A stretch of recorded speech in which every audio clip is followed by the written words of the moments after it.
सतगुरुदेव की जय। बंदी छोड़ सतगुरु रामपाल जी भगवान जी की जय।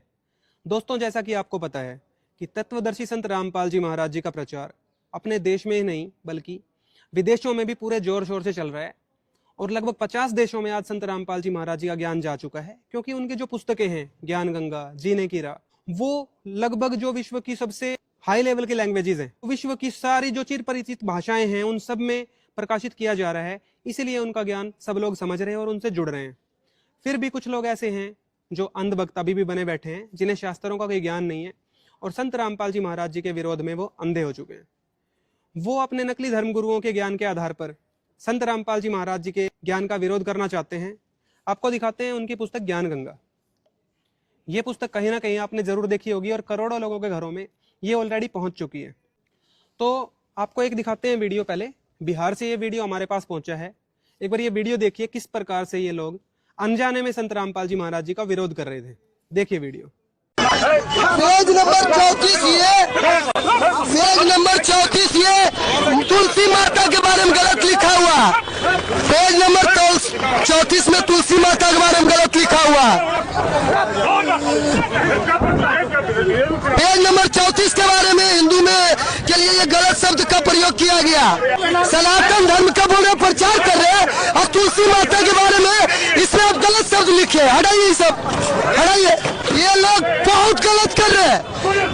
सनातन के लिए ये लोग गलत शब्द लिख रहे हैं। बेच रहा है 10 रुपया 20 रुपया में, धर्म के बीच लड़ा। और हमारे मोहल्ले में भी आए, हम इसका किताब पढ़े हैं तुलसी माता के बारे में। साला ये लिखा हुआ इसमें गलत। तुलसी माता के बारे में पढ़िए। हमारे देवी देवता के बारे में लिखा हुआ गलत। काहे गलत किताब बेच रहे हैं? सनातन के प्रति गलत क्यों? एक सेकंड, गलत है, गलत है। सनातन तुम मजाक करके रखा, मजाक बना के रखा है बहन के सब। बंद कीजिए सब, हटाइए। नहीं, हिंदू में ये है, ये है हम लोग का हिंदू धर्म में, ये हम लोग के देवी देवता। अब पेज नंबर 34 में और भी इसमें कितना अभी देख के गया हम लोग को घर पे, हम पढ़े, हमारा गुस्सा आ गया कि सनातन धर्म मजाक नहीं है। हम लोग को बुड़वक बना रहा है कि सनातन है, सनातन है। आप सनातन की बात करते हैं, एक तरफ यहाँ लिखते हैं उल्टा पुल्टा। ये जब पढ़े पेज नंबर 34 तो हमारा दिमाग गर्म हो गया। तुलसी माता के बारे में आज शब्द लिखा हुआ है। जय जय श्री राम, जय श्री राम, जय श्री राम, जय श्री राम, जय श्री राम, भारत माता की जय। दोस्तों, देखा आपने किस प्रकार से ये लोग कह रहे हैं कि तुलसी देवी के बारे में संत रामपाल जी महाराज जी ने क्यों लिख दिया। आपको दिखाई देते हैं ज्ञान गंगा में लिखा क्या हुआ है। तो देखिए ज्ञान गंगा में आपको दिखाते हैं वो किस टॉपिक की बात कर रहे थे। ये देखिए, यहां पे बताया हुआ है कि जो काल भगवान है, जो ब्रह्मा विष्णु महेश के पूज्य पिताजी हैं, उनके प्रभाव में आकर, उनके दबाव में आकर हमारे देवी देवता भी बुराइयों में लिप्त हो जाते हैं और पाप की सजा भी उनको भोगनी पड़ती है। ये देखिए, इस काल ब्रह्म के लोक में यह बुराई प्रारंभ से ही है तथा यहाँ काल के लोक में देवता भी बुराई से अछूते नहीं हैं। जैसे श्री विष्णु जी ने जालंधर राक्षस की पतिव्रता पत्नी तुलसी के साथ धोखा करके उसके साथ रति क्रिया करके उसका पतिव्रता धर्म भंग किया। तो देखा आपने, इस एक छोटे से टॉपिक को लेके ये लोग बहस कर रहे हैं कि हमारी तुलसी माता के बारे में ऐसा क्यों लिख दिया। तो आपको दिखाना चाहेंगे कि ये लोग जो ज्ञान गंगा का विरोध कर रहे हैं, अगर तुलसी देवी की स्टोरी इनको पता चल गई तो इनकी क्या हालत होगी। आज आपको पता चलेगी तुलसी देवी की पूरी स्टोरी। आपको दिखाते हैं ब्रह्म वैवर्त पुराण, जो 18 पुराणों में से एक माना गया है और सभी लोग इसको मान्यता देते हैं अपने हिंदू धर्म में। तो आइए दिखाते हैं ब्रह्म वैवर्त पुराण।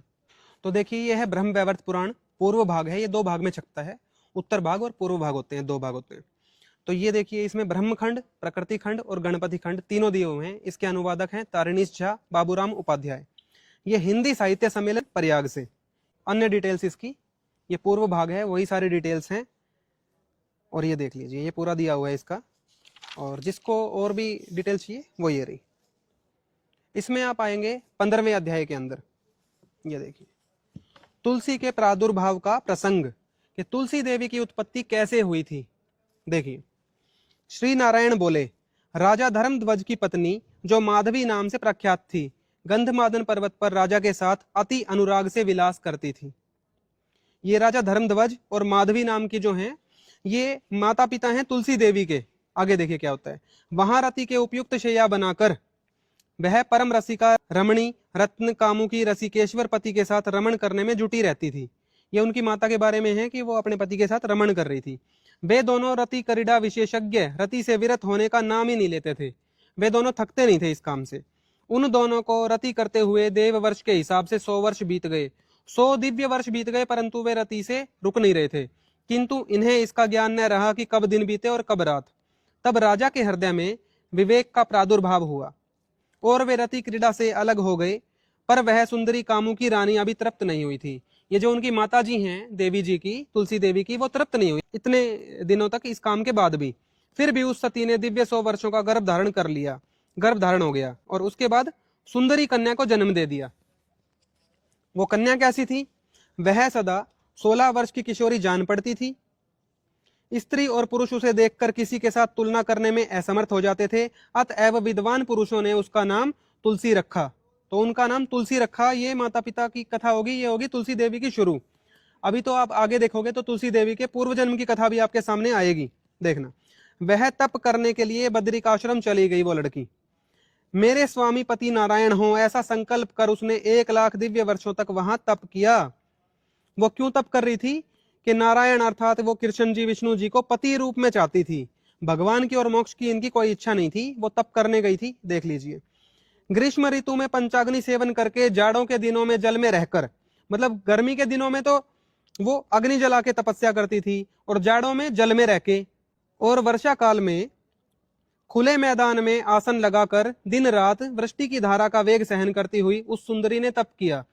तो पहले आपको दिखाएंगे गीता जी कि जो ऐसा तप करता है उस आदमी को क्या संज्ञा दी गई है उस व्यक्ति को। ये देखिए, ये पहले आपको दिखाते हैं भगवत गीता कोड नंबर 17, और ये गीता प्रेस गोरखपुर की है।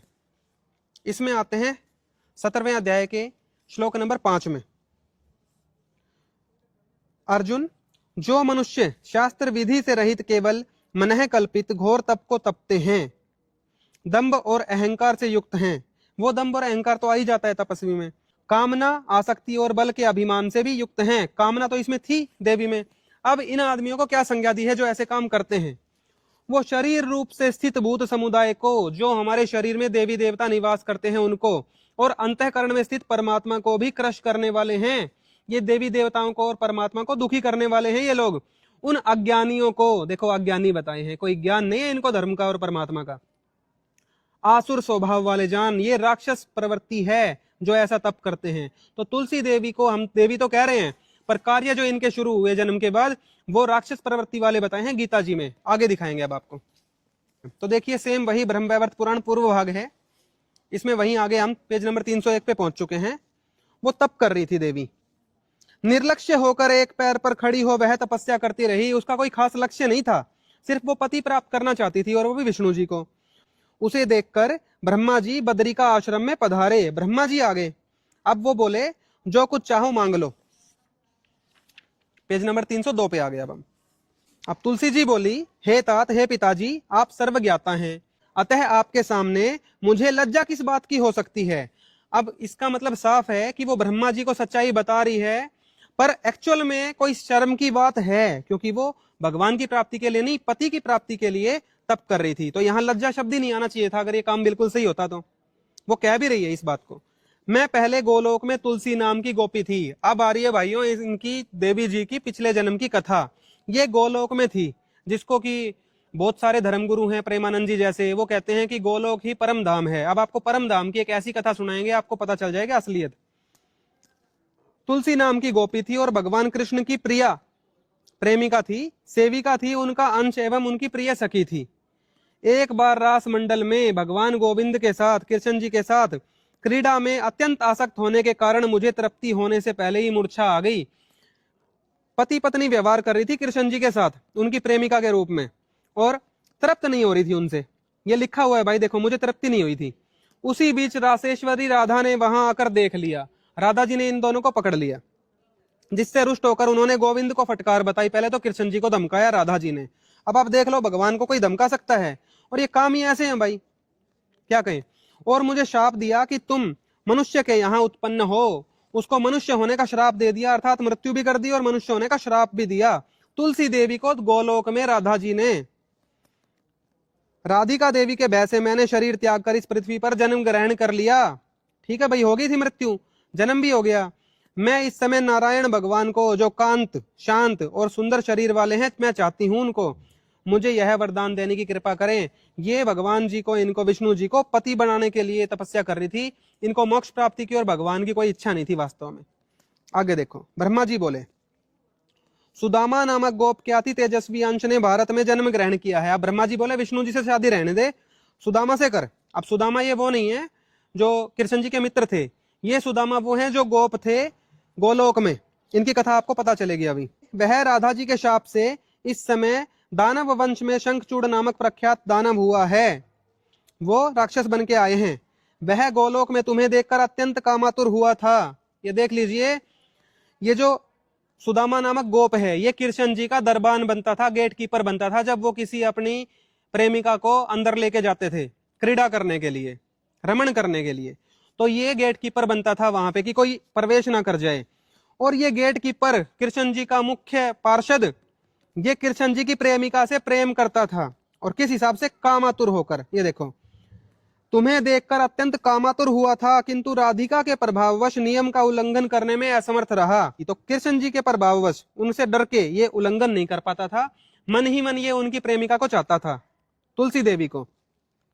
हे सुंदरी, उसे पूर्व जन्म का स्मरण है, इसलिए उसने तप करके वरदान द्वारा तुम्हें प्राप्त कर लिया है। अब शंखचूड़ ने, इसने सुदामा शंखचूड़ नामक राक्षस बन के पैदा हुआ है, उसने तप किया तुलसी देवी को फिर से प्राप्त करने के लिए। देखो, अतः हे शोभने, ब्रह्मा जी आदेश दे रहे हैं, सुंदरी इस समय उसकी पत्नी होना स्वीकार करो। विष्णु जी नहीं, उसकी पत्नी बनो शंखचूड़ राक्षस की। आगे देखो, पेज नंबर 303 पे आगे, नारायण के ही शापवश तुम अपनी कला से वृक्ष बनकर भारत में रहोगी। आगे एक ऐसी कथा बनेगी कि श्रापवश, ये चीज नोट करने की है कि जो तुलसी का वृक्ष बना है, जिसको हम देवी मान रहे हैं, वो श्रापवश बना है। 84 लाख योनि भोग रहा है वह जीव अपनी। आगे पूरी कथा पता चलेगी, देखिए। मेरे वरदान से उस गोप के साथ स्वच्छंद विहार करोगी। ब्रह्मा जी कह रहे हैं कि उसके साथ पति पत्नी व्यवहार करो तुम स्वच्छंद, अपनी इच्छा से। ऐसी बात सुनकर मुस्कुराती हुई वह अत्यंत प्रसन्न हुई। अब देख लो, ये देवी जी प्रसन्न भी हो गई, ये तप कर रही थी, इनको बता दिया पति, तो ये प्रसन्न हो गई। अब तुलसी जी बोली, दैव संयोग से श्रृंगार भंग हो जाने के कारण मैं भगवान कृष्ण से तृप्त नहीं हो सकी। देखो दोबारा लिखा है भाई, भगवान कृष्ण से भी इनकी तृप्ति नहीं हुई, श्रृंगार भंग हो गया। श्रृंगार भंग का मतलब है, ये जब आपस में संभोग कर रहे थे तो उसमें भंग आ गया। क्यों? राधा जी आ गई थी वहां पे, तो भंग होने के कारण मैं तृप्त नहीं हुई। मैं पुनः अत्यंत दुर्लभ कृष्ण को निश्चित रूप से प्राप्त करूंगी, किंतु मुझे राधा के भय से मुक्त कर दीजिए। कि भाई ब्रह्मा जी, आप राधा जी के भय से मुक्त कीजिए, मैं फिर से कृष्ण जी के साथ ही जाऊंगी। तो ब्रह्मा जी बोले, मैं राधा का 16 अक्षर वाला मंत्र तुम्हें बता रहा हूं, उसे ग्रहण करो। उसके प्रभाव से तुम मेरे वरदान द्वारा उनके प्राणों के समान प्रिय हो जाओगी। राधिका स्वयं तुम दोनों को एकांत में श्रृंगार करने की आज्ञा प्रदान कर देंगी कि ऐसा मंत्र दे दूंगा कि राधिका ना तेरे को पहले तो गुस्सा हो रही थी, तेरे को श्राप दे रही थी, अब जब तुम कृष्ण जी के साथ जाकर संभोग क्रिया करोगी तो राधिका जी तुम्हें आज्ञा दे देंगे कि एकांत में। ये देख लो जी, ब्रह्मा जी ये क्या वरदान दे रहे हैं तुलसी देवी जी को। आगे देखिए, अध्याय 16 आ गया जी। श्री नारायण बोले, जिस समय नव यौवन से संपन्न सुंदरी तुलसी भली भांति संतुष्ट और प्रसन्नचित होकर शयन कर रही थी। अब ये प्रसन्नचित थी और सो रही थी, उसी समय कामदेव ने उस पर अपने 5 बाणों को चला दिया। उस काम बाण से वो जलने लगी, काम का प्रभाव हो गया इनके ऊपर। वो क्षण में विवस्त्र हो जाती, बिना कपड़ों की हो जाती, कपड़े उतार देती और क्षण में पुनः आकर शैया पर लेट जाती। इतनी ज्यादा ये परेशान होगी काम बाणों से कि बिना कपड़ों के आकर अपनी खाट पे या जहां भी शैया बिछी हुई थी अपनी शैया पर लेट जाती थी, बिना कपड़ों के लेट जाती अपनी शैया पर आकर। क्षण भर की तंद्रावस्था में उस सती ने एक सुंदर वेश वाले पुरुष को देखा। एक स्वप्न के समान था ये, वह परम सुंदर युवक था। वह पुष्प शैया पर लेटकर रति वर्धक कथाओं को कहते हुए बार बार तुलसी का अधर चुंबन, अधर होते हैं होठ, होठ का चुंबन, और उसके अंगों का आलिंगन कर रहा था। देवी के साथ ऐसी क्रिया हो रही थी। तुलसी देवी जो तप करने गई हुई है, देख लेना भाई। इतने में वह यह कहकर कि हे प्राणनाथ, हे कांत, हे मेरे मालिक, आप कहाँ जा रहे हो? थोड़ी देर और रुक जाओ, बैठो। नारद पुनः चेतना प्राप्त होने पर अर्थात तंद्रा भंग होने पर वह बार बार विलाप करने लगी। अब वो रोने लगी तुलसी देवी। इस प्रकार वह देवी तपोवन में रहकर समय व्यतीत कर रही थी, रोती रोती पति की इच्छा में। उसी समय महायोगी शंखचूड़ ने जोगी शव्य ऋषि से श्री कृष्ण का मनोरम मंत्र प्राप्त करके पुष्कर क्षेत्र में उसको सिद्ध किया। शंखचूड़ राक्षस ने भी क्या किया, मंत्र सिद्ध किया पहले, और उस मंत्र से मोक्ष और भगवान की प्राप्ति नहीं होती भाई। अब ये शंखचूड़ जी आ गए देवी जी के पास। ऐसे युवक को अपने समीप देखकर उसने वस्त्र से अपने मुख को थोड़ा सा ढक लिया। देवी जी ने मुख ढक लिया, घूंघट कर लिया। फिर मुस्कुराती तथा बार बार उसे कटाक्ष के साथ देखती हुई उसने नवीन समागम के कारण लज्जा से अपना मुख नीचे की ओर कर लिया। भाई नवीन समागम की बात हो रही है, और अभी तो कोई शादी भी नहीं हुई, कुछ नहीं हुई। ये देवी जी तप करने निकली थी, अभी नवीन समागम की बात हो रही है। इनके मन में चल क्या रहा था देखो। किंतु काम बाण से पीड़ित होने के कारण, काम बाण से पीड़ित थी ये देवी जी, उस कामुकी के शरीर में रोमांच आया। तब वह निरंतर अपने दोनों नेत्रों से शंखचूड़ के मुख कमल का पान करने लगी। उसको निरंतर देखे जा रही थी। वह अत्यंत सुंदरी थी और निरंतर शंखचूड़ के मुख को देखती हुई मुस्कुरा रही थी। अच्छे घर की जो बेटियां होती हैं उनको तो ऐसे काम करने से मना किया जाता है। उसका श्रोणी भाग स्थूल और कठोर था। श्रोणी भाग होता है जी जो गुप्तांग जहां पे होते हैं। स्तन स्थूल और उन्नत थे। देख लो जी क्या डिफाइन करें ये भगवान। शंखचूड़ उसके पास बैठ गया और मीठे शब्दों में बोला। शंखचूड़ बोले, सुंदरी ललनाओं में तुम धन्या और मान्या हो, अतः तुम कौन हो, किसकी पुत्री हो। ये देखो अभी तक इनको ये भी नहीं पता था ये कौन है। उससे पहले ही काम भाव जागृत हो गया था देवी जी में इसको देख के, और वो उसको कह रहे हैं अत्यंत विहार करने वाली हो। विहार होता है जी पति पत्नी को समागम को विहार कहते हैं इन ग्रंथों में। तुम संसार का सार हो, माया का आधार हो। वो खुद भी पत्नी की इच्छा में था, ये देख लो। अतः मौन भाव त्याग कर इस सेवक से कुछ बोलने की कृपा करो। अब वो सेवक बन गया उसका। इस प्रकार की बातें सुनकर उस वामलोचना ने काम वासना से मुस्कुराते हुए मुख नीचे की ओर झुकाकर उस कामुक युवक से कहना आरंभ किया। देखो कामुक युवक, ध्यान से देख लो, काम भाव। आपको पूरी कथा में काम भाव नजर आएगा, कहीं भी भगवान की, परमेश्वर की या मोक्ष की कोई चर्चा नहीं मिलेगी भाई। तुलसी बोली, मैं धर्मध्वज की कन्या हूं, इस तपोवन में तपस्या करने के लिए आई हूं और यहाँ तपस्विनी होकर रह रही हूं। अब देखना जी तपस्विनी के अगले पेज में पोल खुलेगी पूरी कंप्लीट तरीके से। तुम कौन हो, ये अपने आप को तपस्विनी बता रही है ना। आगे देखना, यहां से सुखपूर्वक चले जाओ। पहले तो उनको जाने के लिए बोल रही हैं। श्रुतियों में यह बात सुनी गई है कि किसी, अब ये भगवान के ज्ञान की चर्चा कर रही हैं। देखना इनको कितना ज्ञान है। कुलीन एवं सती कन्या से एकांत में कोई भी कुलीन पुरुष बात नहीं करता है। जो अच्छे घर की बेटियां होती है ना, उससे अच्छे घर के पुरुष ऐसे एकांत में मिलने नहीं आते, बात नहीं करते। जो लंपट हैं, अब देखना बुरे घर की स्त्रियों के और पुरुषों के गुण बताएंगी। जो लंपट हैं अर्थात बैड कैरेक्टर के हैं, अकुलीन तथा धर्मशास्त्र के अर्थ ज्ञान से शून्य एवं वेदों के अर्थों के श्रवण से रहित, अर्थात भगवान की भक्ति की कोई इच्छा नहीं है जिनकी, वही कामी पुरुष कामिनी को चाहता है। कामिनी तत्काल रमणीय प्रतीत होती है किंतु अंत में पुरुष के लिए घातक हो जाती है। ज्ञान दे रही है देखना देवी जी। वे नित्य नव समागम चाहती हैं। सुंदर वेश वाले पुरुष की कामना सदा हृदय में किया करती हैं, किंतु बाहर ऊपर से तो अपने सतीत्व को प्रकट करने के लिए प्रयत्नशील रहती हैं, ऊपर से तो शरीफ बन के दिखाती हैं। और ये कुछ ऐसा नहीं लग रहा कि ये सारी क्रियाएं इन देवी जी के साथ खुद ही हो रही हैं, ये अपने खुद की बात कर रही है अंदर की।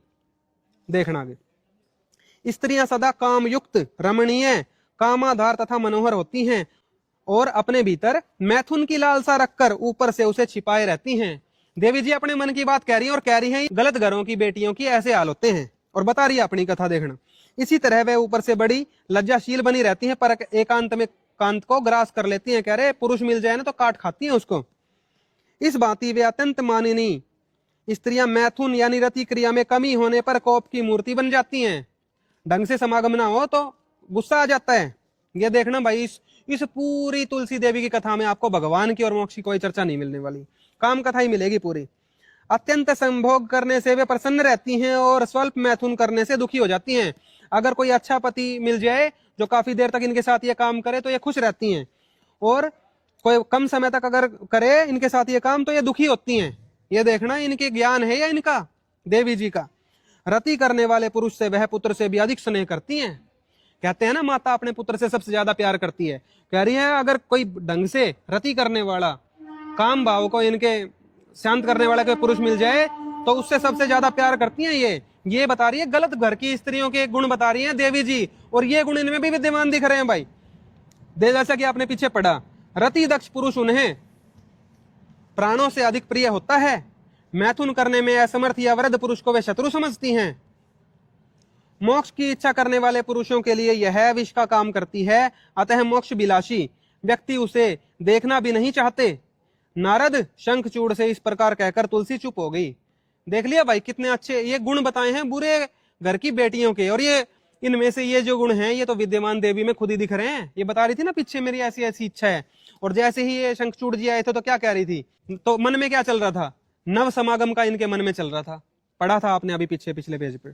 तब शंखचूड़ हंसकर कहने लगा, अब शंखचूड़ की बारी आई, वो बोला 311 पे आगे, हे शोभने, गांधर्व विवाह द्वारा मैं तुम्हारा पाणी ग्रहण करूंगा, क्या मैं तुम्हारी शादी करूंगा तुमसे। अभी मैं ही धनुवंश में उत्पन्न और विश्व के देवों को दलने वाला शंखचूड़ हूं, जो श्री हरि के गोलोक में पहले सुदामा नामक गोप था। आगे जी कथा, सुदामा नामक गोप था, इसको भी अपना पिछला जन्म याद है। जो सुप्रसिद्ध 8 गोप भगवान के स्वयं पार्षद थे, उनमें मैं एक था। देवी राधिका के शाप से मैं दानवों का राजा हुआ हूँ।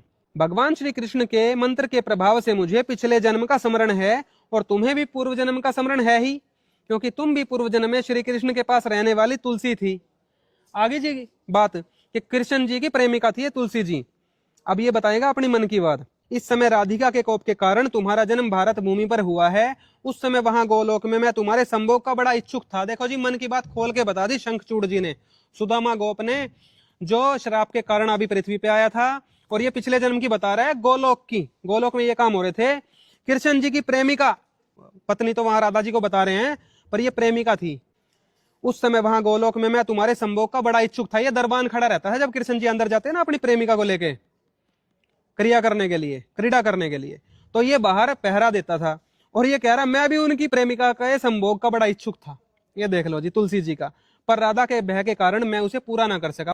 ये देखो तुलसी बोली, स्त्री ऐसे ही सतपति की निरंतर अभिलाषा करती है। बस ये तो मानी मनाई थी, कह रही तुम्हारे जैसा पति तो चाहिए स्त्रियों को, तो मैं भी राजी हूं। और देखो अब पेज नंबर 312। एक बात ध्यान रखना कि ये पहले विष्णु जी को प्राप्त करने के लिए तप करने चली थी, और मिला कौन, शंखचूड़ राक्षस पति के रूप में। उन दोनों के पास ब्रह्मा जी आ गए। जब ये बात कर ही रहे थे उल्टी सी दिए, तो ब्रह्मा जी आ गए। ब्रह्मा जी बोले, शंखचूड़ तुम इसके साथ संवाद क्या करते हो, ज्यादा बातचीत क्यों करता है, तुम इससे गांधर्व विवाह करके ग्रहण कर लो, विवाह कर सीधा, क्योंकि तुम पुरुष रत्न हो या स्त्री रत्न है। विदग्ध और विदग्धा, चतुर्नायक और चतुर्नायिका का संगम सुखकर होता है। देखो ब्रह्मा जी भी क्या ज्ञान दे रहे हैं इनको। भगवान और मोक्ष का ज्ञान ना ब्रह्मा जी के पास ना इनको दे सकते, वो यही ज्ञान देंगे भाई।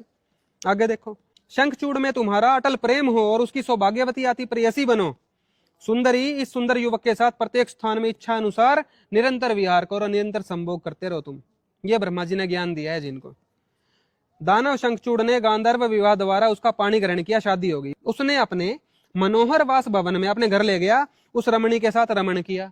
भाई ठीक है, अभी तो पति पत्नी व्यवहार कर सकता है, अब क्या कहें। उस नव समागम में तुलसी को मूर्छा आ गई, किंतु पश्चात वह पतिव्रता निर्जन स्थानों में जाकर संभोग सुख के सागर में निमग्न रहने लगी। ये संभोग सुख भोग रहे थे बस ये दोनों, कोई भगवान की भक्ति की चर्चा नहीं भाई। 64 कलाओं द्वारा 64 प्रकार के सुख तथा काम शास्त्र में रसिकों के लिए कहे गए यथेच्छ सुख एवं स्त्री के मनोहर अंग प्रत्यंग के आलिंगन सुख आदि समस्त सुख श्रृंगार को उस रसिकेश्वर ने उसके साथ प्राप्त किया। ये काम कला के ज्ञानी थे भाई, काम शास्त्र के ज्ञानी थे दोनों। ये लिखा हुआ है भाई। नदी के किनारे दानवेंद्र ने मनोहरिणी के साथ सुरत संभोग किया। नदी के किनारे, पहले घर में थे फिर नदी किनारे चले गए। अनंतर वे दोनों सुरत वेदता इतने आनंद मग्न हो गए कि उन्हें उससे कभी वृत्ति ही नहीं होती थी, कभी थकते ही नहीं थे इन कामों से। ये उन्होंने आनंद विभोर होकर उस कामिनी के वक्षस्थल में, वक्षस्थल होता है छाती को बोलते हैं जी, नख रेखा बनाई, नाखूनों से निशान बना दिए। राजा ने उसके होंठ को अपने दांतों से काट लिया। काम कथा पढ़ रहे हो जी आप, ये देखो ग्रंथ हमारे बता रहे हैं ब्रह्मवैवर्त पुराण में तुलसी देवी की, इनकी यही कथा है भाई। इसको आप चाहे किसी धार्मिक कथा से जोड़ लो, या फिर मैं तो इसको काम कथा के रूप में ही देख पा रहा हूं जी, क्योंकि इसमें कोई भगवान की कोई चर्चा नहीं आ रही। तो उसके दोनों कपोलों में उससे चौगुना उस सुंदरी ने भी काट लिया। ये काट खा रहे थे आपस में। वो बार बार कहने लगी कि मैं आपकी दासी हूं। ये देख लो, वो कह रही थी मैं दासी हूं, और आगे देखना मजे की बात, वो क्या कह रहा था, हे देवी मैं तुम्हारा दास हूं। देख लो भाई, पति पत्नी एक दूसरे के दासी और दास बने बैठे हैं इन कामों में। आगे देखो, उपरांत उसके कठिन गंड स्थल का चुंबन करके पुनः बिंब फल के समान ओठों का चुंबन किया। मतलब यही सारी काम कथा भरी पड़ी है भाई, कई पेजों में, कई अध्याय में, बहुत शॉर्ट में दिखाएंगे। वह कामुक कामुकी रमणी के साथ काम भाव से रमण करता रहा। फिर किंतु उन दोनों कामुक कामुकी का संभोग से तृप्ति नहीं हुई उनको दोनों को। घृत डालने से अग्नि की भांति उन दोनों में कंदर्प की अति वृद्धि हो गई। मतलब उनकी इच्छा ऐसे बढ़ती थी इस काम के लिए जैसे अग्नि में आप ईंधन डालते चले जाओ। ऐसे एक अलग रमणीक रति ग्रह बनवाकर फिर दूसरी स्थान बनवाया उसने अलग से, पुनः उसके साथ संभोग करने में जुट गया। तो जैसा कि आपने देखा, तुलसी देवी और उनके पति की संपूर्ण कथा इसी काम कथा से ही भरी पड़ी है। कोई धार्मिक चर्चा आपको इसमें नहीं मिलने वाली। और दिखाएंगे अभी आपको डिटेल में कि जो शंखचूड़ था वो राक्षस था, उसने देवताओं को पराजित करके उनका राज्य छीन रखा था। तो उससे युद्ध करने के लिए शिव जी को भी आना पड़ा था, पर ब्रह्मा विष्णु शिव भी उसको मार नहीं पा रहे थे। क्यों? क्योंकि उसकी पत्नी का पतिव्रता धर्म उसके साथ टिका हुआ था, जिसके कारण उसको कोई मार नहीं पा रहा था। तो उसका पतिव्रता धर्म नष्ट करने के जो ज्ञान गंगा में बताई ना शॉर्ट स्टोरी, वो आपको 3-4 ग्रंथ में दिखाएंगे। अभी आगे वही स्टोरी आएगी। अभी आपको और आगे पढ़ाते हैं कि हुआ क्या था। शिव जी से भी इसका युद्ध हुआ तो वो क्या क्या घटनाएं हुई थी, देखो एक बार। देखो जी, वही है पूर्व भाग ब्रह्मवैवर्त पुराण का। इसमें पेज नंबर 318 पे आ गए हम। तो पहले ब्रह्मा जी के पास गए देवता, फिर विष्णु जी के पास, फिर शंकर जी, ऐसे जा रहे थे अलग अलग जगह। तो विष्णु जी कह रहे हैं, देखो, विधाता अर्थात ब्रह्मा, मैं शंखचूड़ का समस्त वृत्तांत जानता हूं। ये शंखचूड़ जो राक्षस है जिसने देवताओं को भगा दिया, मैं जानता हूं, जो पहले मेरा भक्त एवं महातेजस्वी गोप था। ठीक है जी, विष्णु जी भी साइन कर रहे हैं कि ये वही है। आगे देखो, सुदामा नामक गोप मेरा एक श्रेष्ठ पार्षद था। और आपने पीछे देखा कि विष्णु जी की ही, मतलब अर्थात कृष्ण जी की ही प्रेमिका के ऊपर गलत नजर रखता था ये, जो राधा के अत्यंत दारुण शाप वश दानव योनि में पहुंच गया है। एक बार मैं अपनी प्राणेश्वरी राधा को छोड़कर अपने भवन में रासमंडल में गया। ये देखो, ये बता रहे हैं कृष्ण जी, विष्णु जी, कि मैं राधा को तो छोड़ गया मैं, और रासमंडल में चला गया। रासमंडल इनका अलग स्थान होता है जहां ये प्रेमिकाओं को लेके जाते थे। उस समय राधिका जी किसी सेविका के मुख से विरजा के साथ मेरा रहना सुनकर क्रोधवश में आ गई थी। एक विरजा नामक गोपी के साथ और कथा है इनकी, वो हम पहले ही आपको दिखा चुके हैं, जिसने ये सुदामा जो है ना, इसने राधा को भी श्राप दे दिया था। तो राधा जिसको भगवान मानते हैं उसको श्राप लगा और वो पृथ्वी पे आई थी और कृष्ण जी की मामी बनी थी यहाँ पे आके। तो उनकी कथा चल रही है। देखो, उन्होंने हमें देख लिया, राधा जी ने देख लिया विरजा के साथ कृष्ण जी को। सुदामा समेत मुझे देखकर वे मुझे बहुत डांटने लगी, किंतु मैं एकदम मौन और सुस्थिर था। वह सुनकर महान पार्षद सुदामा को सहन न हो सका। उसने कोप किया और मेरे समीप ही राधा को फटकार बताई। राधा को डांट दिया था इसने, सुदामा ने। तो राधा ने भी गुस्सा किया। राधा ने रोष भरे शब्दों में यह दारुण वचन कहा, रे दुष्ट, तू दानवी योनि में जा। पृथ्वी पे भेज दिया दानव बना के कि तू राक्षस बन पृथ्वी पे जाके। ये श्राप लगा था इसको। इसने भी राधा को श्राप दिया था, तू मामी बन कृष्ण की जाके, और वो भी हुआ, सारे काम हुए, वो भी पृथ्वी पे आई। तो आप ये भी देख लेना, इन सारे भगवानों को श्राप लग रहे हैं, ये भगवान है क्या? जैसा कि आपने अभी तक देखा है इस पवित्र ग्रंथ में कि तुलसी देवी को भक्ति का और भगवान का कोई ज्ञान नहीं था, तप करने गई पति प्राप्ति के लिए। और ये पिछले जन्म की भी बात बता रही है कि मैं तुलसी नामक जब गोपी थी वहां पे गोलोक की बात हो रही है। तो कृष्ण जी के साथ भी मैं यही काम करती थी, पर वो भी मुझे तृप्त नहीं कर पा रहे थे। तो वहां भी इनके यही हाल थे। फिर ये शाप के कारण यहाँ आ गई, राधा जी ने पकड़ लिया इनको कृष्ण जी के साथ, फिर यहाँ भेज दिया मनुष्य बना के। यहाँ इनका शंखचूड़ से विवाह हुआ, वहां भी वही कथा है सेम, कि काम कथा है भाई पूरी इनकी। ठीक है, तुलसी देवी का आप देख लो अब क्या इतिहास चल रहा है। शंकर जी ने भी इनसे युद्ध किया था, ये नहीं हार रहे थे, क्योंकि पतिव्रता धर्म पे टिक गई थी इसकी पत्नी, शंखचूड़ की पत्नी तुलसी देवी। बस इतनी सी इसकी महत्वता है। तो उस वक्त क्या हुआ, विष्णु जी को छल करना पड़ा। जो संत रामपाल जी महाराज जी ने ज्ञान गंगा के पेज नंबर 30 पे जो अभी दिखाया था कि विष्णु जी को भी काल के प्रभाव में आके गलत काम करने पड़ते हैं। किसी पतिव्रता स्त्री का धर्म भंग किया, यही तो लिखा था संत रामपाल जी महाराज जी ने। अब आपको डिटेल में दिखाते हैं, ये कथा इसमें दी हुई है भाई, और अन्य ग्रंथों में भी दिखाएंगे। बहुत सारी जगह पे ये कथा दी हुई है। किस किस को फाड़ोगे आप, किस किस का विरोध करोगे? आज आपको दिखाते हैं आगे। आगे देखते हैं मेन कथा। ये वही है ब्रह्मवैवर्त पुराण पूर्व भाग। हम आ गए पेज नंबर 341 के ऊपर। ये देखो, अब क्या हुआ, विष्णु जी पहले वृद्ध ब्राह्मण बन के गए, क्योंकि शंखचूड़ राक्षस के पास एक कवच था, उसके होते हुए भी वो देवता उसे मार नहीं सकते थे। तो वृद्ध ब्राह्मण के रूप में वो गए नारायण जी। तदनंतर विष्णु ने माया फैलाते हुए कहा, मैं आपका कवच चाहता हूं। ब्राह्मण के रूप में उनसे दान मांगा। अब देखो, राक्षस भी ब्राह्मणों को दान देने का संकल्प कर लिया था इसने, तो ये दान दे रहा था। यह सुनकर उस दानव श्रेष्ठ ने वह उत्तम कवच उन्हें दे दिया, और उस दिव्य कवच को लेकर विष्णु चले गए। अनंतर शंखचूड़ का रूप धारण कर विष्णु ने तुलसी के पास जाकर, उसकी पत्नी के पास जाकर माया से उसमें वीर्य दान किया। देख लो भाई, वीर्य दान कर दिया उसकी पत्नी के अंदर जाके। विष्णु जी ने। तो ये काम संत रामपाल जी महाराज ने लिखा था ज्ञान गंगा में कि ये काम इनको करने पड़ जाते हैं, काल के वश होके करने पड़ते हैं। जब विष्णु जी ने ये काम किया तो क्या हुआ, वो मर गया राक्षस। देखो, त्रिशूल से मारा शिव जी ने, वह शूल चक्कर काटकर दानवराज के ऊपर जा गिरा और उसने लीला पूर्वक रथ समेत राजा को भस्म कर डाला। ऐसे शंखचूड़ की मृत्यु हो गई थी। हमारे सनातन धर्म में धर्म का पतन करने वाले धर्म गुरुओं की कमी कभी भी नहीं रही। उन्होंने हमें शंख की पूजा करवाई, तुलसी पौधे की पूजा करवाई, शालिग्राम पत्थर की पूजा करवाई। उस सारी कथा का आज यहाँ पे निष्कर्ष निकलेगा। देखो, सेम ब्रह्मवैवर्त पुराण पूर्व भाग है, पेज नंबर 343 पे आगे। जब शंखचूड़ मर गया था राक्षस, शंखचूड़ की उन अस्थियों से, उसकी हड्डियों से शंख जाति उत्पन्न हुई। वही शंख अनेक प्रकार के रूपों में विराजमान होकर देव पूजन में पवित्र माना जाता है। यह राक्षस जो मर गया था, इसकी हड्डियों से शंख बना था और आज लोग उसको भी बजा बजा के पूजा में यूज कर रहे हैं। आगे दिखाते हैं आपको। ये देखो, संत रामपाल जी महाराज जी की ज्ञान गंगा में देखो भाई, फिर से एक बार देखो। ज्ञान गंगा है, इसमें पेज नंबर 30 पे देखो, यही कथा दी हुई थी बिल्कुल शॉर्ट में। इस काल ब्रह्म के लोक में यह बुराई प्रारंभ से ही है तथा यहाँ काल के लोक में देवता भी बुराई से अछूते नहीं हैं। आपने देखा ना, देवी देवताओं में भी बुराई डाली हुई है। भगवान है निर्विकार, सिर्फ वो कबीर देव हैं। जैसे श्री विष्णु जी ने जालंधर राक्षस की पतिव्रता पत्नी तुलसी के साथ धोखा करके उसके साथ रति क्रिया यानी सेक्स करके उसका पतिव्रता धर्म भंग किया। बस इतना ही तो लिखा था संत रामपाल जी महाराज जी ने। ये सही तो लिखा है। देखो, पूरी कथा यहाँ पे भी दी हुई है। अब आप कंप्लीट देखो। ये वही ब्रह्मवैवर्त पुराण पूर्व भाग है हिंदी साहित्य सम्मेलन का। इसके अंदर पेज नंबर 344 पे आगे 344 पे ये देखो, अध्याय नंबर 21, तुलसी का पातिव्रत्य भंग, तुलसी का पतिव्रता धर्म भंग किया गया था। श्री नारायण बोले, भगवान नारायण ने देवों के हितार्थ शंखचूड़ का रूप धारण करके उस सुंदरी के साथ संभोग किया। देख लो भाई, संत रामपाल जी महाराज जी की बुक का विरोध कर रहे हो ना, तो आपको ये सारे ग्रंथों का विरोध भी करना पड़ेगा अगर ये कथाएं छुपानी है तो। और जबकि संत रामपाल जी महाराज जी ने बहुत ही शॉर्ट, जितना जरूरत था उतना दिया था, ट्रेलर दिया था सिर्फ, पूरी फिल्म तो कुछ और ही निकली तुलसी देवी की, और दिखाएंगे अभी आपको। तो ये देख लो, इसको भी विरोध करो भाई, ब्रह्मवैवर्त पुराण का भी। ये देखो, संभोग किया उसके साथ।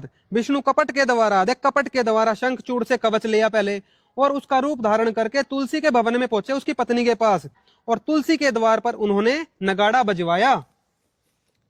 345 पे आ जाओ। ये देखो, नारद भगवान रमापति विष्णु ने उस सुंदरी के साथ रमण किया। ये देख लो भाइयों, ज्ञान गंगा का विरोध करने वालों, अब इसका भी विरोध करो। क्यों? विष्णु जी का काम तो इसमें लिखा हुआ है। तुलसी को इस बार पहले की अपेक्षा सुख संभोग के आकर्षण में व्यतिक्रम का अनुभव हुआ। मतलब तुलसी देवी, जो कि अभी आपने पीछे कथा देखी कि काम कथा के अलावा इनकी कोई कथा हमें नहीं मिली, तो तुलसी देवी को जब सुख संभोग हुआ विष्णु जी के साथ, तो उसे अनुभव हुआ कि उतना अच्छा नहीं लगा जितना अपने पति के साथ लगता था। तो उसको पहचान होगी कि ये मेरे पति नहीं है। अतः उसने सारी वास्तविकता का अनुमान लगा लिया और पूछा कि तुम कौन हो। तुलसी बोली, बताओ कौन हो? तुमने छल करके मेरा भोग किया है और मेरा सतीत्व नष्ट किया है। तुलसी देवी जी स्वयं स्वीकार कर रही हैं, मेरा सतीत्व नष्ट किया गया है विष्णु जी के द्वारा। अब मैं तुम्हें शाप दे रही हूं। ये देखो, श्राप भी मिला है विष्णु जी को। ब्राह्मण तुलसी की बात सुनकर शाप के भय से विष्णु ने लीला से अपनी अत्यंत मनोहर मूर्ति को धारण कर लिया। अब विष्णु जी अपने वास्तविक रूप में आगे क्यों आए? शाप के भय से। ये भी देख लेना आप, शाप के भय से। भगवान कभी भय नहीं मानता, विष्णु जी देवता मानते हैं पर।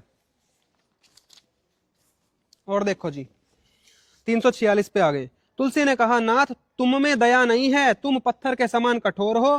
तुमने छल से मेरा धर्म भंग करके मेरे स्वामी को मार डाला है। प्रभो देव, जिसलिए तुम दया रहित पाषाण के समान हो, अतः तुम भूतल पर पाषाण का रूप धारण करो। पत्थर बना दिया विष्णु जी को, जिसको आप शालिग्राम बोलते हो। शालिग्राम की पूजा भी क्या करोगे?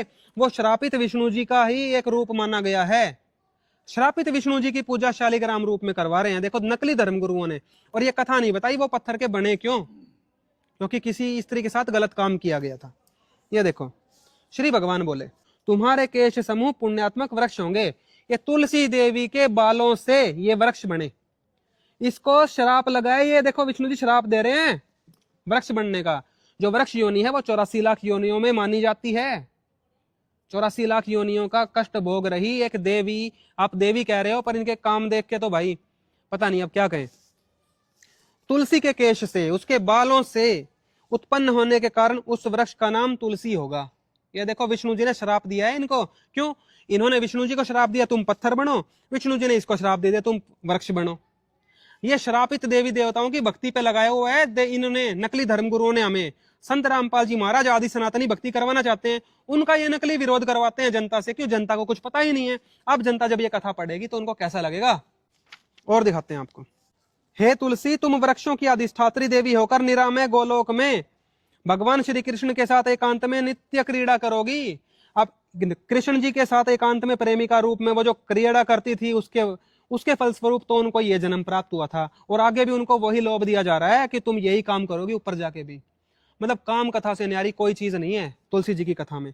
तुम्हारे शाप के कारण भारत में मैं गंडकी नदी के तट पर पर्वत रूप में रहूंगा। देखो विष्णु जी बता रहे हैं तुम्हारे शाप के कारण मैं पत्थर बन के रहूंगा।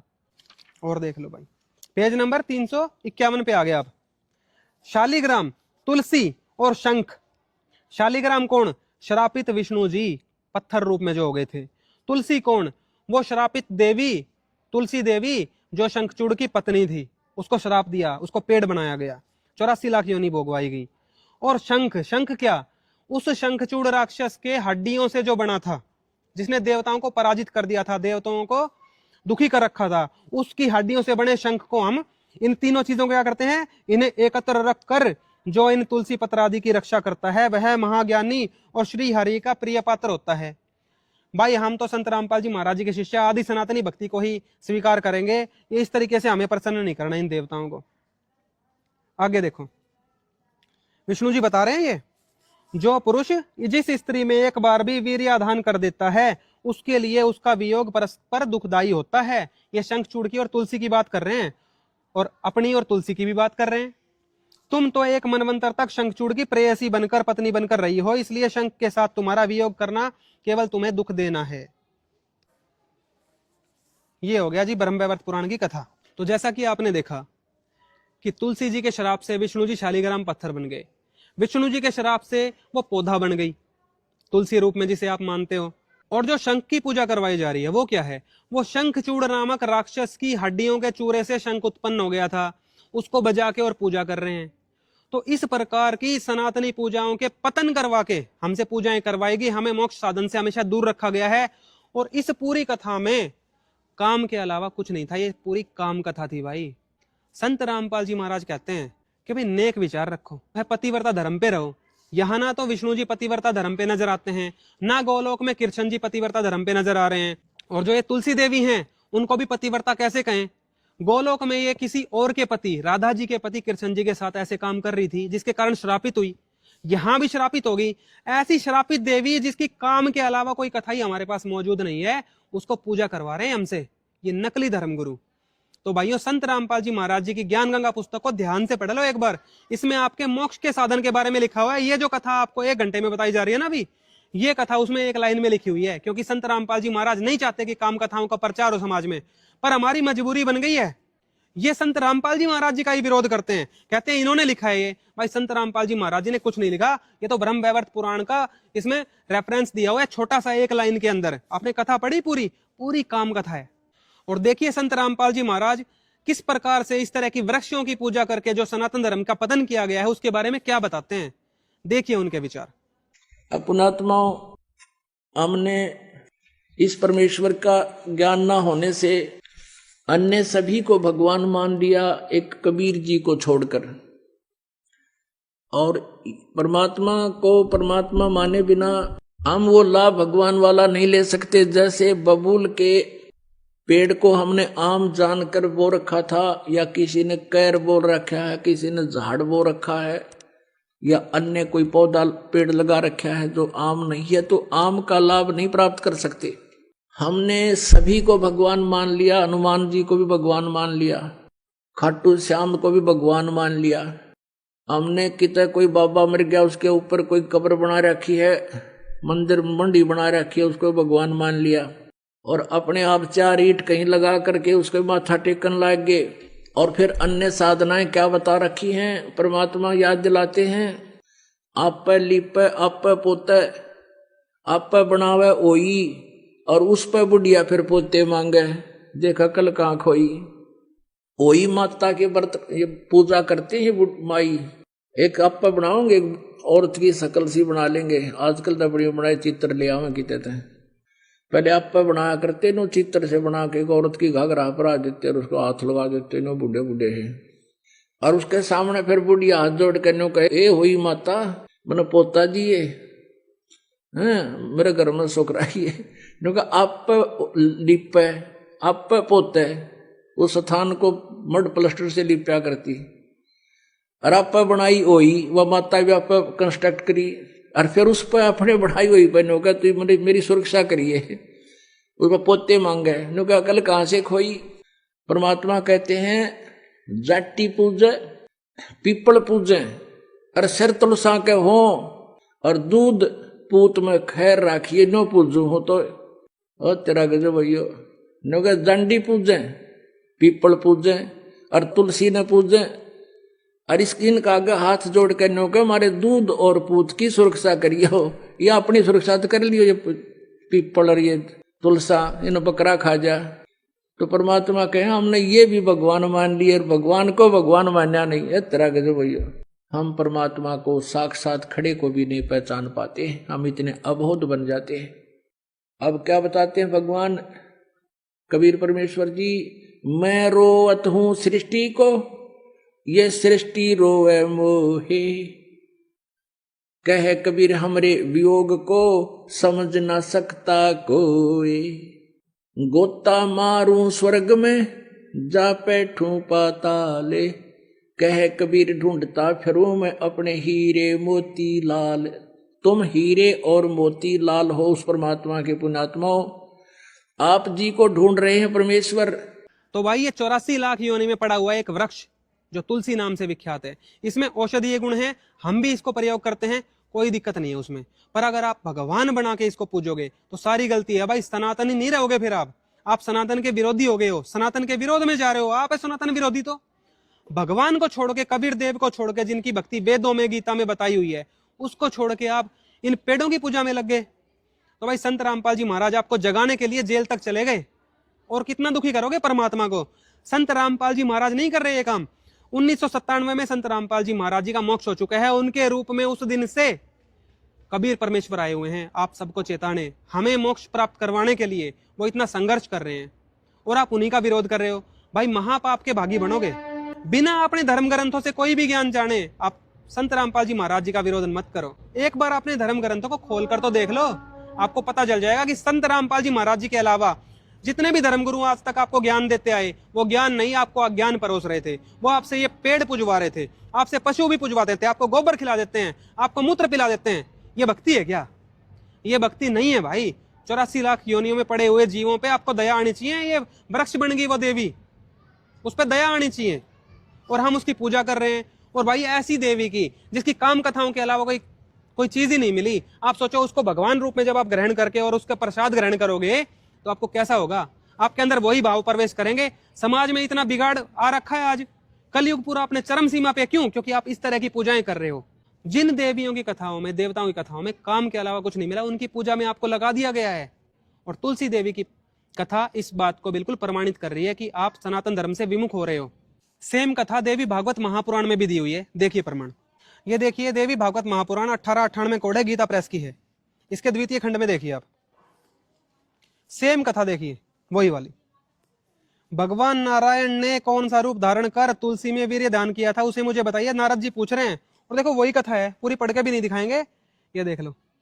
हे नारद, यह कहकर जगन्नाथ रमापति श्री आदि शैया पर सो गए, और जब उस रमणी के साथ विहार करने लगे तब उस साध्वी तुलसी ने अपने मन में विचार करके सब कुछ जान लिया कि तुम कौन हो, ऐसा वह पूछने लगी।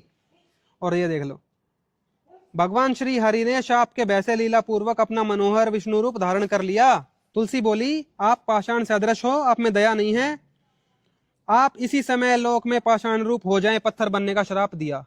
अब आपको बताते हैं संत रामपाल जी महाराज किस भक्ति पर जोर देते हैं। देखिए भगवत गीता, ये देखिए भगवत गीता कोड 17 गीता प्रेस की, इसमें अध्याय 16 श्लोक नंबर 23 पढ़िए। जो पुरुष शास्त्र विधि को त्याग कर अपनी इच्छा से मनमाना आचरण करता है, वह न सिद्धि को प्राप्त होता है, न परम गति को, और न सुख को ही। अर्थात तुलसी पूजा से या ये शालिग्राम या शंख की पूजा से आपको कुछ भी नहीं प्राप्त होने वाला, खाली हाथ जाओगे। इससे तेरे लिए अर्जुन इस कर्तव्य और अकर्तव्य की व्यवस्था में शास्त्र ही प्रमाण है। भाई शास्त्र ही प्रमाण है जो संत रामपाल जी महाराज हमेशा से बोलते हैं। ऐसा जानकर तू शास्त्र विधि से नियत कर्म ही करने योग्य है। देखा आपने प्रमाण। तो गीता जी के अनुसार शास्त्र विधि अनुसार जो साधना है वो सिर्फ संत रामपाल जी महाराज देते हैं। इसमें अध्याय 8 के श्लोक 9 में कविम पुराणम अनुशासितारम अणुअनिंसम अनुस्मृत या सर्वस्य धातारम अचिंत्य रूपम आदित्य वर्णम तम से प्रस्तात। जो पुरुष जो भगवान वो कविम है, कबीर देव है, वो सर्वज्ञ कौन है? कबीर देव। अनादि कौन? कबीर देव। सबका नियंता कौन? कबीर देव। सूक्ष्म से भी अति सूक्ष्म कौन? कबीर देव। सबके धारण पोषण करने वाला कौन? कबीर देव। अचिंत्य स्वरूप सूर्य के सदृश नित्य चेतन प्रकाश रूप कौन? कबीर देव। और अविद्या से अति परे अर्थात अज्ञानियों की पहुंच से दूर हैं वो परमात्मा। तभी तो आप देख रहे हो कि सनातन धर्म का पतन करके नकली धर्मगुरु हमें नकली भक्ति पे लगाते हैं। कबीर देव की भक्ति सिर्फ संत रामपाल जी महाराज कराते हैं। तो अविद्या से अति परे है कौन? कबीर देव। और शुद्ध सच्चिदानंद घन परमेश्वर का स्मरण करता है। सच्चिदानंद घन परमेश्वर सबसे बड़ा भगवान कौन? कबीर देव। वह जो करता है उसकी भक्ति, वह भक्ति युक्त पुरुष अंत काल में भी योग बल से भरगुटी के मध्य में प्राण को अच्छी प्रकार स्थित करके स्थापित करके फिर निश्चल मन से स्मरण करता हुआ उस दिव्य रूप परम पुरुष परमात्मा को ही प्राप्त होता है। और देखो उसकी भक्ति के बारे में और क्या बताया है। तो गीता ज्ञानदाता प्रभु भी उसी भगवान की भक्ति करते हैं। देखिए गीता अध्याय 15 श्लोक नंबर 4। उसके पश्चात जब संत आपको मिल जाएं, पीछे से चल रहा था डिस्कशन, उसके पश्चात उस परम पद रूप परमेश्वर को भली भांति खोजना चाहिए जिसमें गए हुए पुरुष फिर लौटकर संसार में नहीं आते, अर्थात उनका मोक्ष हो जाता है। और जिस परमेश्वर से इस पुरातन संसार वृक्ष की प्रवृत्ति विस्तार को प्राप्त हुई है, अर्थात जिसने संसार बनाया है, उसी आदि पुरुष नारायण के मैं शरण हूँ। गीता ज्ञानदाता प्रभु भी उसी परमेश्वर की शरण में है। इस प्रकार दृढ़ निश्चय करके उस परमेश्वर का मनन और निधिध्यासन करना चाहिए। पर पद्य मतलब उसकी पूजा करनी चाहिए। और देख लो अध्याय 18 के श्लोक 62 में भी उसी परमात्मा के बारे में बताया है। बिल्कुल फाइनल फैसला। हे भारत, हे अर्जुन, तू सब प्रकार से उस परमेश्वर की ही शरण में जा। उस परमात्मा की कृपा से ही तू परम शांति को तथा सनातन परम धाम को प्राप्त होगा। तो देखा आपने कि पवित्र गीता जी में क्या भक्ति बताई हुई है। यह भक्ति आज एकमात्र तत्वदर्शी संत रामपाल जी महाराज जी दे रहे हैं। बाकी तो आपको पाखंड में लगा रहे हैं। और दिखाते हैं, आपको बताते हैं, जिन ब्रह्मा विष्णु महेश को हम भगवान मान के पूजते आए उनसे भी ऊपर है परमात्मा। देखिए प्रमाण। ये देखिए मत्स्य महापुराण 557 गीता प्रेस गोरखपुर का। इसमें पेज नंबर 615 अध्याय नंबर 154। ब्रह्मा विष्णु इंद्र मुनि आदि जन्म मृत्यु, देख लो, जन्म भी होते हैं मृत्यु भी होती है, और वृद्ध अवस्था बूढ़े भी होते हैं, इससे ग्रस्त हैं। ये सभी उस परमेश्वर के खिलौने मात्र हैं। जो असली भगवान है कबीर देव, उसके तो खिलौने हैं ये देवी देवता, और हम इनकी भक्ति में, खिलौनों की भक्ति में लगे हुए हैं। और देखो, ये देखो पवित्र कूर्म पुराण 1131 गीता प्रेस का। इसमें भी अध्याय 5 में पेज नंबर 41 क्या दिया हुआ है देखिए। इस प्रकार ब्रह्मा जीव वासुदेव तथा शंकर की काल के द्वारा ही सर्जना होती है। काल भगवान इनको पैदा करता है, पुनः वही काल इनका संहार भी करता है, मार देता है। ब्रह्मा विष्णु शिव को भी काल भगवान इतना शक्तिशाली है। यह काल भगवान है। आगे देखो, ब्रह्मा रुद्र तथा नारायण आदि बहुत होते हैं। ब्रह्मा विष्णु शिव जैसे तो बहुत होते हैं, क्योंकि एक मर जाता है दूसरा पैदा हो जाता है, किंतु भगवान एक ही है। असली भगवान एक ही है, सबका मालिक, जो ईश काल तथा कवि कहलाता है। ध्यान से देख लो जी, वो कवि कहलाता है, ऐसा वेद का अभिमत है। और वेद से ऊपर कोई ज्ञान ही नहीं माना जाता। ये कबीर देव कौन है देखो, यहां भी बताया, एको ही भगवान ईशः काल है कबीर इति श्रुति। वो भगवान कौन है? एको ही भगवान कबीर इति, कबीर ही है श्रुति, ये वेदों का वचन है। आपको बताना चाहेंगे कि संत रामपाल जी महाराज जो शास्त्र अनुकूल साधना करवाते हैं, उसकी प्रथम कड़ी, मतलब भक्ति की प्रथम कड़ी जो वो जोड़ते हैं, वो देवी देवताओं की साधना से ही शुरू करवाते हैं। देखिए प्रमाण। ये देखिए मेरा फोन है, इसमें संत रामपाल जी महाराज ऐप है। जब आप इसको खोलोगे, कोई भी डाउनलोड करके दुनिया में इसको देख सकता है। इसमें एक काउंटर दिया हुआ है, देखिए, पूर्ण परमात्मा और गुरुदेव, ब्रह्मा जी सावित्री जी जो हमारे स्वाद कमल में विराजमान है, गणेश जी जो हमारे मूल कमल में विराजमान है, विष्णु लक्ष्मी जी जो हमारे नाभि कमल में विराजमान है, देवी दुर्गा जी अष्टंगी शेरावाली जी जो हमारे कंठ कमल में विराजमान है, हृदय कमल में शंकर जी और पार्वती जी विराजमान हैं। ये नवम कमल में होते हैं पूर्ण परमात्मा। इन सब के मंत्र से ही भक्ति शुरू होती है। सदियों से ऋषियों और मुनियों के बीच ये गुत्थी अनसुलझी रही है। कोई शरीर के भीतर 7 कमल चक्रों का दावा करता है तो कोई 8 की सीमा खींच देता है, लेकिन संत रामपाल जी महाराज इन सब से परे 9 कमलों का भेद खोलते हुए कबीर सागर के बोध सागर खंड के अध्याय कबीर वाणी पृष्ठ 111 से दिखाया है कि कबीर सागर में लिखा है कि 8 कमल तो शरीर में ही है। और इतना ही नहीं, 9वें कमल से पर्दा हटाते हुए संत रामपाल जी महाराज ने सिद्ध किया कि 9वें कमल में पूर्ण ब्रह्म परमात्मा अमर पुरुष रहता है। ये कबीर सागर कबीर बानी, ये कबीर बानी अध्याय है कबीर सागर का। 111 पृष्ठ पर पढ़ेंगे। यह देखना, ये सारे कमलों की बताते परमात्मा चले हैं। प्रथम कमल कहूँ रे भाई, 4 पंखड़ी तो ही बनाई, द्वितीय कमल ना बेहतर होई, 60 पंखड़ी उसकी है। ऐसे ऐसे बताते आगे यहाँ पर। फिर क्या बता है, 8वें कमल 10 पंखड़ी कहिए, 8वां हो गया। अब आगे क्या बताया है, प्रकाश से 9वें कमल की अवगत वाणी, अंत पंखड़ी ताकर प्राणी, तामे पूर्ण ब्रह्म अखंडा, पूर्ण परमात्मा सतपुरुष रहता, निस्वासर धरणी नहीं चंदा। अब फेल हो गया यू कि 8वां कमल है। अरे परमात्मा की वाणी में लिखा हो तो 9वें कमल में पूर्ण ब्रह्म भाई। दोस्तों, तमाम प्रमाणों के मंथन से अब 2 परम सत्य सूर्य की भांति चमक उठे हैं। पहला, ये मानव शरीर 7 या 8 चक्रों तक सीमित नहीं है, ये 9 दिव्य कमलों का एक अभेद्य किला है। और दूसरा, उस सर्वोच्च शिखर, उस 9वें कमल पर स्वयं पूर्ण परमात्मा का सिंहासन है। प्राचीन ऋषि मुनियों ने व्यर्थ नहीं कहा था, ये शरीर पिंड है, ये अंड है और यही ब्रह्मांड है। इस 3.5 हाथ की काया में पूरे अस्तित्व का नक्शा छिपा है। ये वो सत्य है जिसे अब तक झुठलाया नहीं जा सका। तो आइए उन अधूरे ज्ञान के पन्नों को बंद करें और खोले तत्व ज्ञान का वो अध्याय जिसे संत रामपाल जी महाराज ने प्रामाणिकता की कसौटी पर कसा है। देखिए ये प्रमाण और जानिए अपने ही शरीर में छिपे उस ब्रह्मांडीय रहस्य को। बोध सागर खंड के अध्याय कबीर बाणी पृष्ठ 111 पर 9 कमलों की जानकारी दी है, जो कि निम्न है। प्रथम मूल कमल है, जिसमें देव गणेश निवास करते हैं। यह 4 पंखुड़ी का कमल है। दूसरा स्वाद कमल है, इसमें देवता ब्रह्मा सावित्री हैं। यह 6 पंखुड़ी का कमल है। तीसरा नाभि कमल है, इसके लक्ष्मी विष्णु देवता हैं। यह 8 पंखुड़ी का कमल है। चौथा हृदय कमल है, जिसके पार्वती शिव देवता हैं। यह 12 पंखुड़ी का कमल है। 5वां कंठ कमल है, जो कि अविद्या यानी दुर्गा का स्थान है। यह 16 पंखुड़ी का कमल है। फिर कबीर सागर के बोध सागर खंड के अध्याय भवतारण बोध में पृष्ठ 57 पर लिखा है, षटकमल पंखुड़ी है 3, सरस्वती वास पुनः तहा किन्ही, सप्तम कमल त्रिकुटी तीरा, 2 दल मानही बसई 2 बीरा। यह 6ठा संगम कमल त्रिकुटी से पहले है, जो सुषमणा के दूसरे अंत वाले द्वार पर बना है। इसकी 3 पंखुड़ियां हैं। इसमें सरस्वती का निवास है। वास्तव में दुर्गा जी ही अन्य रूप में यहाँ रहती है। इसके साथ 72 करोड़ सुंदर देवियां रहती हैं।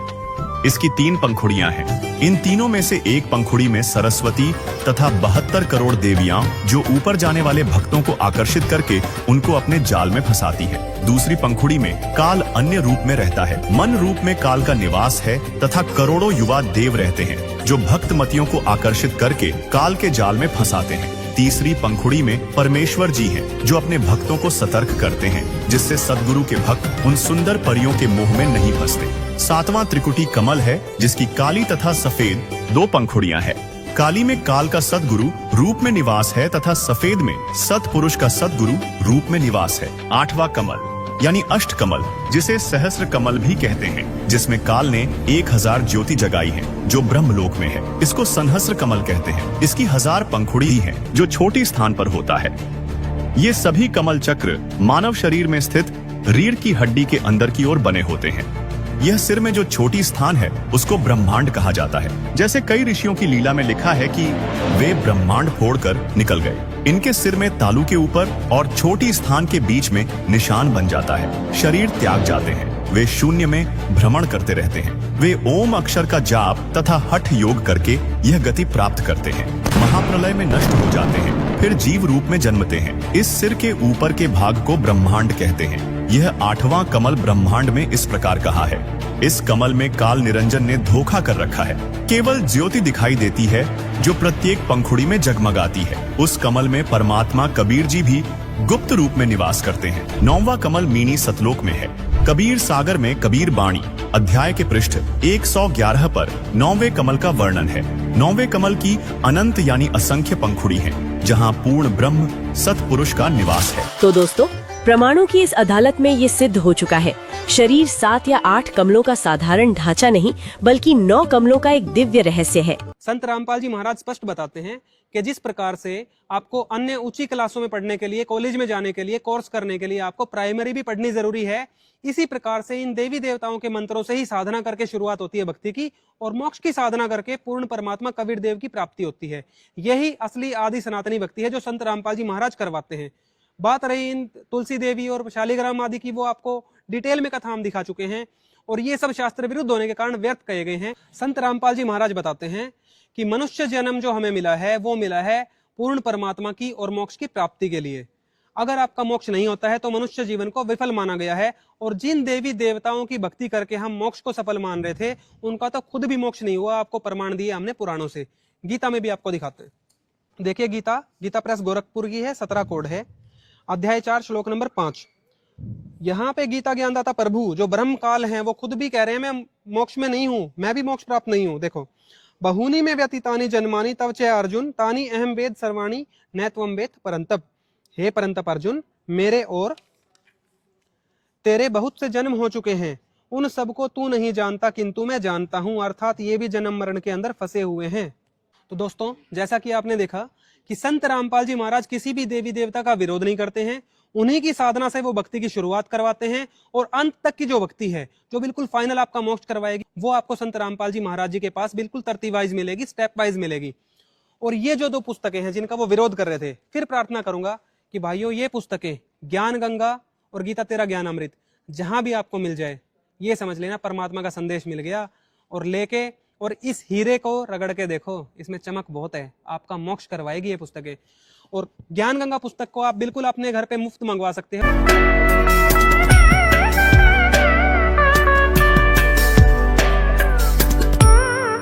उसके अलावा आपसे प्रार्थना की जा रही है कि संत रामपाल जी महाराज का जो YouTube चैनल है उस पे जाके आप सत्संग सुनिए। इसके अलावा एक चैनल है फैक्टफुल डिबेट्स।